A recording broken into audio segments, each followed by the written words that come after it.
Okay, I'm going to do a quick video on ballistic calculators. Specifically, this one we're going to do the Shooter app.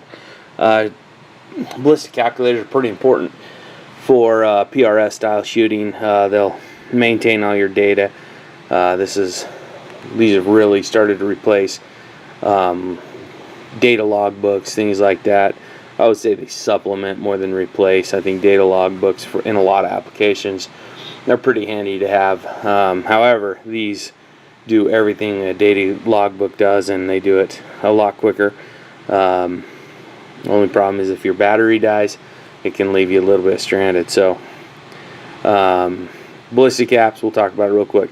So I've used a few in the past. Right now I'm currently using Shooter almost exclusively. Found it to be pretty robust. So you can download that in the Apple Store. I think you have to search for Shooter Ballistics, and then this app will come up. When you open that up, you'll come to this screen, and you'll have to load some information in there to get good data out. First thing you need to add is your firearm. You can see I have a couple in here. We'll go over how to add a new one. So you hit this plus button up here, and it comes up with a blank form to fill this out. You name your firearm whatever you need to remember what it is. We'll call this one 6.5 Whiz Banger. It doesn't matter. That should have a Z, not an S. And then you're going to fill in some specific information about your rifle. Barrel twist, you can Google this. If you have a factory rifle, find that out. Also, when you're ordering a custom barrel, it'll ask for what you want. If you're ordering a custom, usually you're going to have 1 and 7, 1 and 8, something like that. Factory can be anything, even up to like 1 and say 12. So this is an important piece of information. Google it, figure it out. However you have to. Mine is a 1 and 7 twist. Twist direction is going to be right 95% of the time. If you don't know, it's right. Just leave it there. Sight height. This is the distance from the center line of your scope to the center line of your bore. There are several videos on YouTube how to figure that out, how to calculate that. This is a fairly important piece of data. Most of the time it's going to be in the 1 3/4 inch, 2 inch area. So make sure you get this for your specific rifle. Sight offset, for the most part, you're going to leave this one empty. What you're talking about here is if your scope isn't mounted directly above your barrel, if it's offset for some reason. Again, for this, most people are going to leave this one just empty because your scope is directly above the barrel. Elevation unit. This is for the most part going to be MOA or mils. My scopes are mils, so we'll select that. And then the elevation turret grad. This is how far the internals of your scope adjust every click of the turret. So mine are 1/10 mil per click. MOA scopes are usually 1/4. Some of them are 1/8. So if you don't know that, it'll be in the owner's manual of your scope. Windage, so the elevation will be on top of your scope. Windage is usually on the right hand side of your scope. Again, it'll probably be MOA or mils. My scopes are mils. And also again 1/10 of a mil per click. So we'll set that up. Lead unit, this is when your target is out there moving. If you're going to call how far you lead that animal in animal or moving target, whatever you're shooting at, in MOA or mils. This is going to match your reticle. If your reticle subtensions are in mils, you're going to want this being mil. If it's in MOA, you're going to want this in MOA. Elevation correction factor, wind correction factor. These are if your scope does not track true. If you've figured out that one click isn't actually 1/10, or it doesn't travel quite right, you can fudge these numbers to make the Shooter app work with your scope. My opinion is if your scope doesn't track true, you should get rid of that scope. So for the most part, you're going to leave these guys alone. Just leave them at 1 and they'll be fine. So that's all the information you need for your firearm. Make sure you hit save, and then there it is in the list. And go back to the Shooter app here, and now when you click firearm, your rifle here will come up. You can click on that. Now that you have that line filled in, you can select an ammo profile. We don't have any ammo profiles for this rifle yet, so we're gonna build one. Again, hit the plus button. Two ways you can do this. You can do it manually or do it from the bullet library. A lot easier if you do it from the bullet library. So I'm going to pull that up since this is supposed to be a quick video, even though we're getting long already. We're building a 6.5, so it's a 264. And let's say we're running the Burger 140 grain. Where's the hybrids? They're not in there, so we'll call it the VLDs. The G1 or G7 drag factors, if you're shooting a rifle round, bowtail rifle round, the G7 is more appropriate, so select that, and it'll pull all the information from the library and just auto-populate those things. So we auto-populated bullet weight, bullet length, muzzle velocity. You're going to need to have a good chronograph to figure that out. We'll put in here 3,000 feet per second. So make sure this is an important number. Make sure you have good data for that one. Velocity variation. You can go ahead and leave this one empty. This is not an important input, especially for somebody who's just getting started out as a beginner. Just leave that out. Powder temp, same thing. This is not an important number. You can leave that out. Atmosphere standard. So this is based on the bullet you're using. Some manufacturers use ICAO, some use ASM. Again, this is not super important. You can Google that information from the bullet manufacturers and get that. If you don't do that, if you don't care to Google that, it doesn't really matter that much. It's not going to make much of a difference. So you can leave it right as it is. So the G7 3.313 pulled up from the bullet library. If your bullet's not in the library, you'll have to fill this in again. You can look up the bullet manufacturer and get that information. So zero data, 99% of PRS shooters 0 to 100 yards. There's no reason to do something different than that. Just 0 to 100 yards. That way, when you're talking to people, you're kind of on the same page, speaking the same language. Zero height, zero offset. For the most part, those are going to be 0.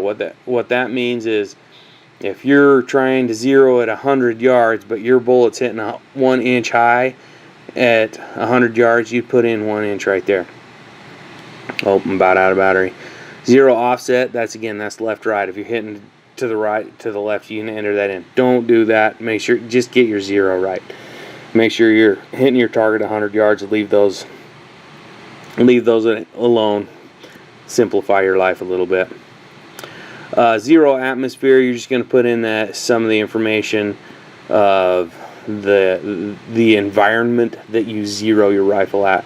This is important because if you're zeroing your rifle at 500 feet elevation and you're hunting at 10,000 feet elevation, there's going to be some differences. So the way I do this is, first of all, I enable it. And then I turn this pressure as absolute off, and I'll just put in my elevation. I zero at about 2,400 feet. You can enter in the temperature, barometric pressure. You can Google that from the weather station, whatever. Humidity. That's about where it is when I zero. This doesn't have to be super close either, but you can Google that information. So that's all you need for your ammo profile.